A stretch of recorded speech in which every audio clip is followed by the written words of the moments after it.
I don't know where this is going to take me. I mean, I could win, okay, and I could not win. Basically, my campaign starts here, nowhere else. And you can argue with me if you want. You won't hurt my feelings. Your task is to do the best that you can possibly do.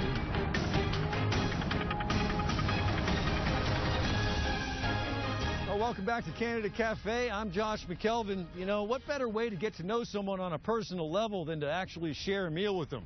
Over the past few months, with the help of the Institute of Politics at St. Anselm College, a group of undecided voters have done just that with the candidates. And from kids to grandkids, sports to movies, we've covered everything, even holiday traditions. But our next candidate has had to stop making Christmas dinner in recent years. His family's traditional menu simply takes too much time. But food is important to Florida Senator Marco Rubio, with shared meals shaping this Republican almost as much as his passion for football.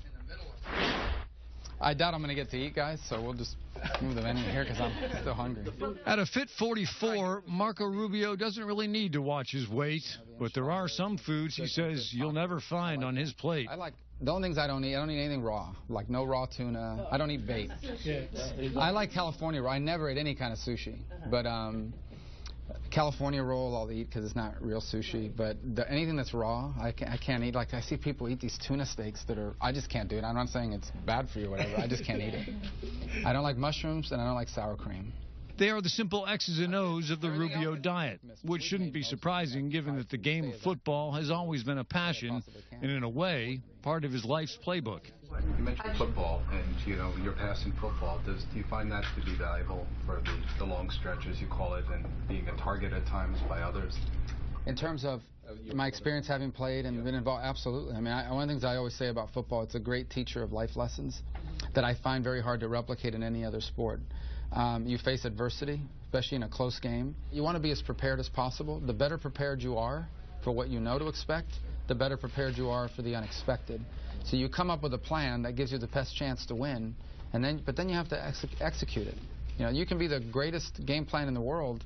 If you don't execute the plan, that's where 90% of the game is in the execution, not in the hype surrounding it. Drowning out crowd noise. If you were a coach and you were listening to the people in the stands telling you what to do, run the ball, pass the ball, I mean, you'd go nuts. You can't. You have to call your game and then let it play out the way it does. That's a longer answer you were probably expecting. The answer is yes. His wife of 17 years also has a connection to football. At one point, a cheerleader for his favorite team, the Miami Dolphins. But he chose a different climate to pop the question. You know, we went to New York on a trip, and it was really cold. At least by Miami standards, which is not. It was cold. And we went to the top of the Empire State Building, and she didn't want to go because it was cold, and I couldn't think of anything. I finally said, I love the movie King Kong. I want to see. And she's like, well, that wasn't real. Like, there really wasn't a King Kong up there. And I go, I know, but I still want to see it. So we went to the observation deck up on the top, and that's where I proposed on Valentine's Day of 1997. And then she always has to say the same story. After I gave her the ring, I took it back, and I said, can I just hold it till we get downstairs? Because somehow I got it in my head that she was going to drop the ring over the side of the Empire State Building, and we would never find it, obviously. What motivated you to get into politics? Were your parents interested in politics at all? Not beyond being voters. They weren't overly political people. They followed it, but they were busy. They were, you know, they weren't, I didn't grow up in a political household. My grandfather, who lived with us until he passed away when I was 13. He loved history and political things and was a huge Reagan fan. And so I grew up very close to him until he passed away. So he had a big influence. I think it was a natural interest that was fed. There's a curiosity that found a source in my grandfather. So I always had an interest. I remember I've been following elections since 1980. I was following the NFL much more closely. But when politics would heat up, I would follow it. I remember following the 80 election, the 84, the 90. You know, I followed them all, and so the 88 election, I should say. But I really didn't get politically engaged until I got into college, and I found the opportunity to volunteer on a congressional campaign. A lawyer by trade, Rubio himself started his career in public life shortly after accepting a spot in code enforcement in West Miami. For a few months, and while on the code enforcement board, the mayor of the city came to me and said, "Are you interested in running for city commission?" And I said, what does it entail? And it says two-hour meetings a month, and it pays like $100 a month. And I said, sure, let's do it. So I ran, and it knocked door to door, the whole community. We knocked literally on every door. 800 people voted. I got elected. And that's how I really began. And it really, I mean, I say West Miami is like being on a condominium board, but without the power of a condominium board. But it was very gratifying. That campaign was very gratifying because I got to interact with voters one-on-one and learned a lot.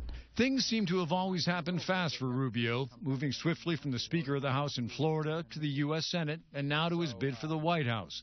He's had 4 children along the way, starting with a daughter, and he recognizes the importance of not missing too much. And, so to me, that's always... I've kind of borrowed wisdom from people that perhaps have lived longer than I have in that regard, and that's always stuck with me. I don't want to... My youngest will never be 8 years old again. My oldest will never be 15 again. So these days that you can't get back. And so I understand there's a trade-off. What I'm doing is for them, too, because it's for their generation. But I also want to make sure that there's a balance there, because I can't get this time back, and I want to be a part of their lives, not just because I like doing it, but because it's the most important job that I have. You only get about 14 years to really begin to influence them, and then you start to lose influence with your kids. And if you haven't laid that foundation, it becomes real problematic. So are you ready for her to date? No, I'm not. And with a dad that might be president, Rubio says that his kids are at different levels of understanding. Wow. So what do they think? I grew up in a political all of this? family. What do they think about the whole thing? Yeah. So the 8 and 10-year-old are somewhat aware that something's going on, but I mean, basically their earliest recollections, like for the 8-year-old, he was 3 when I ran for the Senate, so to him it's like everyone's dad is running for something, right? Yeah, the 8-year-old is a little bit, but they're not really. The 13-year-old is the one that follows it more closely. She kind of, and I have to, I always have to tell them, look, and don't be, some of the new stuff isn't going to be nice, so just, not everybody in the world likes me, so. And the 13-year-old she follows it. She's a little bit more apolitical. She likes issues, but she's not into the politics. The 13-year-old has more interest in the day-to-day of it for some reason and follows it pretty closely and is always coming up to me and said, I heard this, I heard that. And I'm like, don't watch the news. The opposite of what people tell their kids to do. Stay off. As you might imagine, Rubio tries hard to make it to as many of his kids' sporting events as possible. And in his downtime, likes to take in the occasional flick. What's your favorite movie? My favorite movie? I have several. Look, I love Godfather 1 and 2. I didn't like 3 that much. I love this movie. My wife hates this movie, but I don't know why I like it. It's like 4 movies in one. It's called Pulp Fiction. Wedding Crashers. I just thought that was the funny. I never laughed so hard in a movie. One of the movies that I thought was one of the best done movies I've ever seen, and it really had an impact on us, was The Passion of the Christ. And from a historical perspective, you can't watch that and conclude that Jesus was anything but a man's man. I mean, he had to have been a physically strong individual just to survive. Didn't sleep all night. Almost bled to death by being whipped, and then had to carry a cross up a hill, and then was crucified, and he still survived. Most people would have died on the way to the cross. So, all of it, I think is a very well done, and that film really captured that. What do you have on your bucket list that's wild and crazy that you want to do? I just want to go to a Super Bowl where the Dolphins are playing it. That's wild and crazy, believe me. Big bucket. I know. Another thing on his wish list outside of the Super Bowl, an examination of his heritage by one day visiting a free Cuba. And be able to go to the cemetery where my grandparents are buried, to the area where my grandfather's family grew up as sharecroppers on a farm, to the store where my parents worked. My dad was a security guard, my mother was a cashier, and they met at this basically Five and Dime in Havana. I'd love to be able to go see all that, and right now I can't, but my hope is that I'll be able to not just go myself, but take my children too.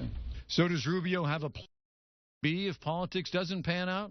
Sure, I'd love to be a general manager for an NFL team. I'd love to, Well, even if he does make it to the White House, Rubio still has a plan to take down Tom Brady and the Patriots. I think I'm going to offer him, Gronkowski, and Belichick jobs in my administration, just to get him out of the NFL.